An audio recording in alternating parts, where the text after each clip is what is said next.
Moving on to the second question. Apply Hooke's law to calculate the force exerted by a spring. So the second question or the second topic is all about Hooke's law. Now what exactly Hooke's law was, if you remember. So let's assume that we have a spring, and this spring, I apply a force or I push this particular object a little bit. So therefore the spring stretches and it comes here. So the extension in the spring is x. That means from the original position it has extended to a certain point x. Now the force acting on this particular object by the spring would be in the opposite direction as that of the spring. So as that of the displacement. So the more I displace the object, the more force I feel. So the Hooke's law says that the force of the spring is equal to k times of x, but in the opposite direction. So that's why the negative sign comes. K is the spring constant. The unit for k is Newton per meter because force by x, and x is the displacement. Here the negative sign just represents that the force is opposite to the displacement. That's it.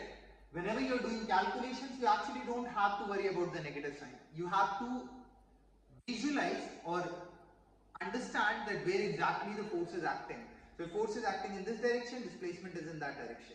So force is acting in the opposite direction as that of the displacement. That is where the negative sign negative sign is there, and negative sign explains that it is the reverse force or in the opposite direction. So therefore the spring wants to pull the object in this direction. So therefore if I leave it, it will keep on oscillating. In general, for calculations we can remember this: force kx. This is the expression, this is the spring constant, this is the displacement from the natural length. This is called natural length, or I can call it natural position, original position. X is the displacement. It could be expansion or it could be compression also. That means it could be like this also. Okay? Compressed. So this is also x.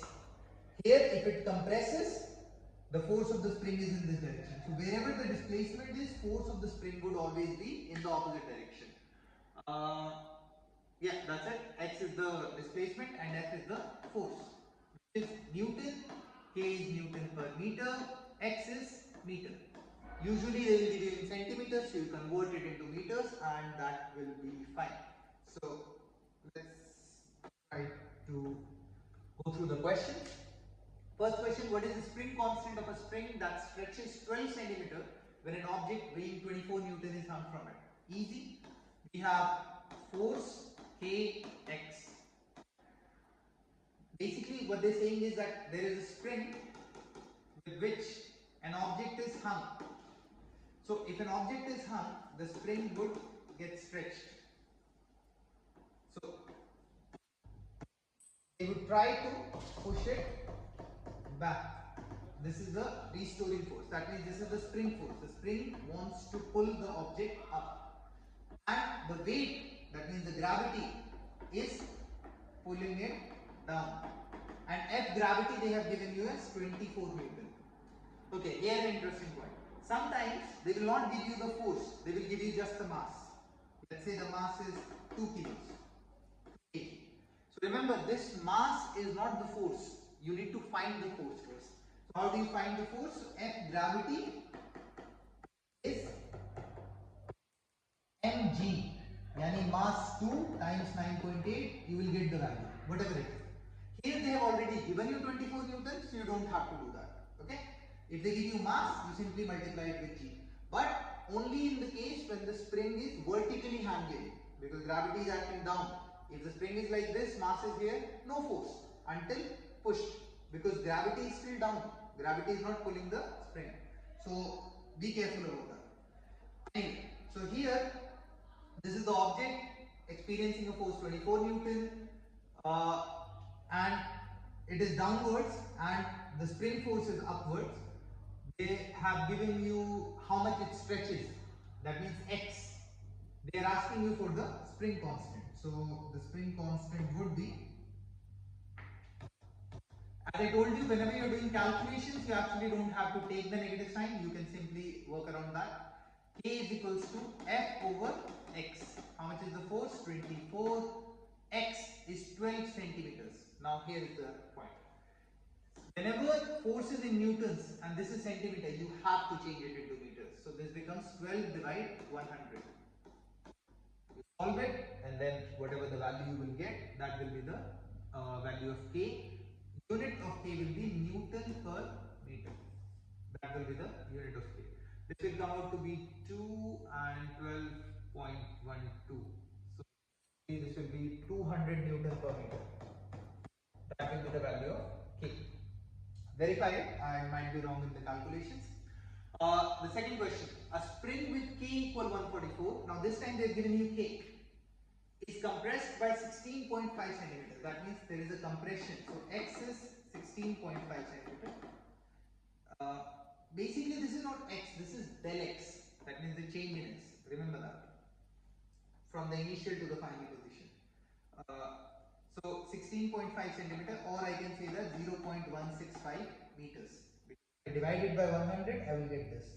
So X is 0.165 meters. K is 144 Newton per meter.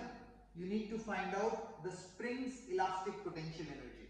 I did not write the expression for that. Elastic potential energy of a spring is given by half K x square. I know the value of half. I know the value of K. I know the value of x square. I just have to put the values. You will get the potential energy or elastic potential energy of the spring. The unit for energy would be Joule. That's the unit for the energy. Yeah, spring with K equal to this. This is this. That's it. We just needed to find out the energy. Next question. A spring has a spring constant of 56 Newton per meter. How far will it stretch when a block weighing 18 Newton is hung from its end? So this time they are asking for X. What is the value of X? So a spring has a spring constant of 56 Newton per meter. So this is K. How far will it stretch when a block weighing 18 Newton? They have already given in Newton. They could have said a block of mass 2 kilos. So then you multiply 9.8. That is mg to find the weight. This is the force. This is K. How far will it stretch? That means they are asking for X. So you have F, K, X. You know this. This is 18. You know this. This is 56. No need to change any units because this is Newton. This is meter. Newton per meter. X will come out to be 18 over 56. Solve it. It will come out in meters. Maybe the option is in centimeters. So in that case, what you have to do? Multiply by 100. If the option available is in centimeters. Anyway, next. A spring has a spring constant of 256 Newton per meter. That means there is a spring with a spring constant of 256 Newton per meter. How far must it be stretched to give it an elastic potential energy of 48 joules? Now, potential energy of a spring is given by half K x square. They have already given you the potential energy, 48. They want you to find out how far it should be stretched. I know the value of K, 256. How far it should be stretched. So they want you to find out X. Write this equation. If you are using calculator, simply solve for X. If you are not using calculator, want to do it manually, so then 48 is equals to half into 256 square.